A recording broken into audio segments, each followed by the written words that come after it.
Venezia soffoca nello smog, a dirlo i dati ARPAV dell'ultimo periodo, che confrontati con quelli delle altre province venete evidenziano tuttavia come, nonostante la pessima qualità dell'aria che si respiri, il livello di allerta sia rimasto incomprensibilmente arancione, in contrasto con il rosso delle altre città, Vicenza, Treviso e Padova in testa. Dito puntato della regione, i sindaci si prendano le loro responsabilità, così l'assessore di reparto. Le ordinanze spettano per legge ai singoli sindaci, la situazione ovviamente, come avete dato notizia, è complicata. Situazione stagnante, è il caso di dire, anche per i prossimi giorni, considerato che stando a previsioni si dovrà attendere il fine settimana per una nuova perturbazione. Abbiamo alcune zone che sono in rosso, cioè con il massimo della limitazione.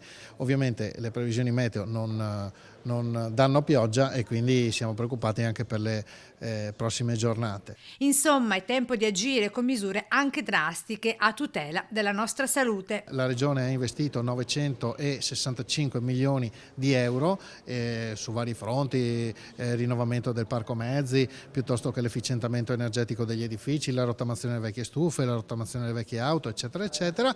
C'è ancora molto da fare.